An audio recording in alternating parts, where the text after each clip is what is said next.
እንዴ ምን ነው ቆያለህ ነው ደስ ብሎሃል ዛሬ ጀመረው እንግዲህ አብርሃም ደግሞ አንድ ሳምንት ሰላም አንድ ሳምንት ደግሞ እንደምታዩት እንግዲህ ተመልሶ ከሄርሜላ ጋራ መጃጃሉን ይቀጥላል ማለት ነው።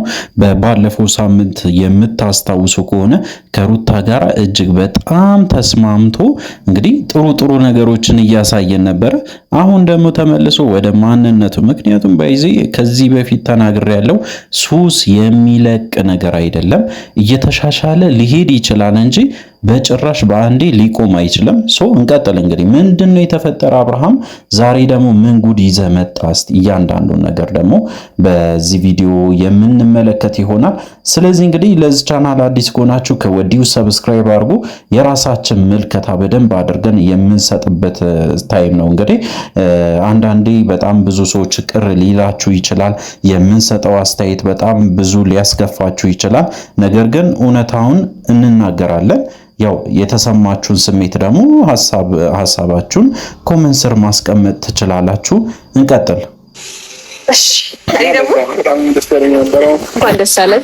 ስማኝማ ወደኋላ እንድል እያደረገኝ ነው ማለት ለምን ነው እንደዛ ነው? ሁሌ እንደዚህ ሳቂታ ሁሌ ለምን እንደዚህ አያችሁ ለምን ሁሌ እንደዚህ አትሆንም ማለቷ። ከዚህ በፊት እንግዲህ ከሩታ ጋራ ሲሆን በጣም ሲሪየስ ይሆናል። ምክንያቱም እንግዲህ ሩታ ፊት እንደዚህ ማድረግ ስለማይችል ያንን ስተቱን እየሸፈነ ሌላ ሰው ሌላ አይነት ማንነት ያሳየናል ማለት ነው አብርሃም። አሁን ደግሞ እዚህ ጋር መጥቶ እየሳቀ ሌላ ታሪክ ውስጥ ገብቶ ሄርሜላን እያጫወተ ሌላ አይነት መልክ ይሰራል ማለት ነው። አብርሃም ሁለት ሰው ነው እንዴ እስከ ማለት ደረጃ ድረስ ደርሻለሁ። ምክንያቱም ደግሞ ምንድነው ካላችሁ በጣም ይቀያየራል። አንዳንዴ ደስተኛ ይሆናል፣ አንዳንዴ ይከፋዋል፣ አንዳንዴ ደግሞ ወጣ ያለ ባህሪ ያሳየናል። እንግዲህ አሁንም በተደጋጋሚ የምናገረው ነገር አብርሃም የምታደርገው ነገር እኛን ለማስተማር ነው ወይ? በተለይ እኛን ምንድነው የምንማረው ካንተ ቪዲዮ? ምንድነው ከሄርሜላ ጋር ያለን ግንኙነት የምታሳየን? አስሬ እንግዲህ በተደጋጋሚ ሄርሜላን ደስተኛ እያረካት እንደሆነ እያሳየን ነው። ምን እናደርገኛ? እሱ ነው እኔ መጠየቅ የምፈልገው።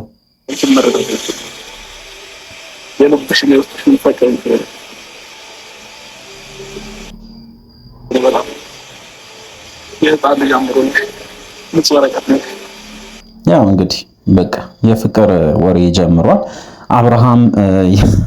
አብርሃም ሁለት ጨዋታ እየተጫወተ ነው። ምን አይነት አጨዋወት እንደሆነ እንግዲህ ተመልከቱ። በጣም ብዙ ነገር ትታዘባላችሁ። የአብርሃም ውርደት ቅሌት ግን መሸከም የምትችል ሴት አለች ብዬ አላስብም። ሩታም ለዛ ይመስለኛል በቃ በጣም ኮንፊደንሷ ጨምሯል። እሷ የራሷን ህይወት ማስተካከል ትፈልጋለች።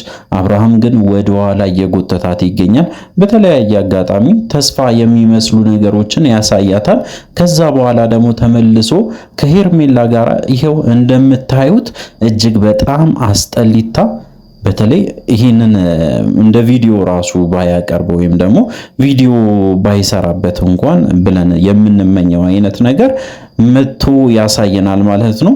ለምን እንደሆነ አላውቅም። ሩታን ሁላ ተምብኔሉ ላይ ያስገብቷል። የዛሬ ቪዲዮ ላይ በሄርሜላ ዩቲዩብ ቻናል ነው የተለቀቀ የቪዲዮ ግን ሩታ አለች ፊት ለፊት ከቨሩ የቪዲዮ ከቨር ላይ እንግዲህ ሩታ አለች። ሩታ ደግሞ እዚህ ቪዲዮ ላይ የለችም። እሷን መጠቀም ይፈልጋሉ። እዚህ ጋር እንደተረዳሁት ነገር ሄርሜላ እቺን ነገር መጠቀም ትፈልጋለች። አብርሃምንም በደንብ አድርጋ መጠቀም ትፈልጋለች። ይህን ነው የሚያሳየው። አሁንም አንተ አልነቃም አብርሃም። የምታደርገው ነገር አብርሃም እጅግ በጣም የሚያስጠላ ነው። ሄርሜላ ደግሞ ልትጠቀም ነው። በደንብ አድርጋ ተጠቅማ ትጠላለች። በእርግጠኝነት ነው የምናገረው። እንቀጥል። እኔ ፈልጌው ጽፌው አስቤበት እንደዚህ አይነት ሰው ብዬ ነው አይደለም ነው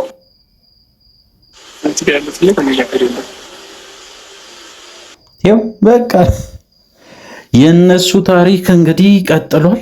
እጅግ በጣም በሚያሳፍር ሁኔታ የሄርሜላና የአብርሃም ጉዳይ በዚህ ሁኔታ ይቀጥላል ብሎ ማንም ሰው አያስብም ነበረ። ምክንያቱም ሰሞኑ እንግዲህ ከሩታ ጋር ያለውን ግንኙነት አሪፍ አድርጎ ነበር አብርሃም በእውነቱ። ነገር ግን ማንነት አይለቅም፣ ሱስ አይለቅም። ይሄ ጥማት ነው። በቃ ይሄንን እንደዛ ብዬ ልለፈው። ምክንያቱም በተደጋጋሚ ሲነገረው እምቢ ብሎ አሻፈረኝ ብሎ እዛው ነው አብርሃም። ዛሬም እዛው ነው፣ ነገም እዛው ነው፣ ከነገ ወዲያም እዛው ነው። በቃ ሁሌ ይመከራል፣ ነገር ግን ሱሱ አይለቀውም። በጭራሽ ከሄርሜላ ተለያይቶ መኖር የሚችል ራሱ አይመስለኝም በአሁን ሰዓት። ምክንያቱ ደግሞ ምንድነው ካላችሁ ከልክ በላይ ቀርቧታል። በተለይ እኔም ቤተሰቦቿ ራሱ ምን እንደሚሉ የሄርሜላ ቤተሰቦች ቤተሰብ አላት ወይ? ምን አይነት ባል ይመኙላታል? በተለይ እንደዚህ አይነት ባል እንድታገባ ይፈቅዳሉ ወይ? እንግዲህ ትዳሩን ፈቶ ትዳሩንም ፈታም አይባልም። እውነት ለመናገር አልፈታም፣ ባይዜ አልተፋቱም። እስከ ዛሬ ድረስ አብርሃምና ሩታ አልተፋቱም። ትዳሩ ላይ ቺት የሚያደርግ አይነት ሰው ይደግፋሉ ወይ ነው።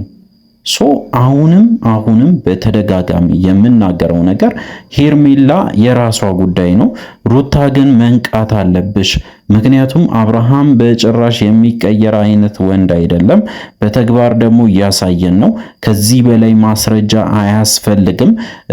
እንግዲህ ከዚህ በላይ እስከሚወልዱ ድረስ ከጠበቅን እንጂ ምንም በቃ በግልጽ በቪዲዮ በድፍረት መጥቶ እዚህ ጋር ሄርሜላን እንደሚወዳት ወይም ደግሞ ለሄርሜላ የሆነ ስሜት እንዳለ ከተናገረ እሷም በደንብ አድርጋ በግልጽ እንደምትወደው አብርሃምን እንደምትወደው እንደምታፈቅረው ለሱ ስሜት እንዳላት ከተናገረች ከዚህ በላይ ምንድን ነው የሚጠብቁት? በተለይ መጋባት አለባቸው ምናምን ሳይሆን መውለድ ራሱ አለባቸው። በቃ ጋብቻ እኮ አያስፈልግም። ኦሬዲ ቺት አድርጓል። ጋብቻውን ወይም ደግሞ እንግዲህ ከሩታ ጋር ያለውን ግንኙነትም አልጨረሰም ወይም ደግሞ አልተፋቱም። ያንን ነገር ቶሎ አፋጥኖ ተፋቶ ወደ ራሱ ህይወት መመለስ ይችላል። አብርሃም የምታደርገው መንገድ የሚያዋጣ ከሆነ ሂድበት፣ የማያዋጣ ከሆነ አቁም። በተደጋጋሚ የምንነግር ይሄንን ነው። እየሄድክ የሰውን ህይወት እያቆምክ የራስን ደግሞ ላይፍ መቅጨት እጅግ በጣም የሚያስጠላ ነገር ነው። ሩታ ፍቅረኛ እንዳትይዝ በጭራሽ እንዳትይዝ በተደጋጋሚ ስትናገር ነበረ። መናገር ብቻ አይደለም፣ ከሰውየው ጋር ሂደህ ተጣልታል። አሁን ደግሞ አንተ መተህ የምታሳየን ከሄርሜላ ጋር አሸሼ ገዳም ትላለህ። በስተመጨረሻ ደግሞ ሩታን ሂደህ ለምንድን ነው እንደዚህ የምታረጊ? ቤቴ ውስጥ እንደዚህ አይነት ነገር መስራታችም እኔ ላይ የሄድሽ ነው አይነት ነገር ትላለህ።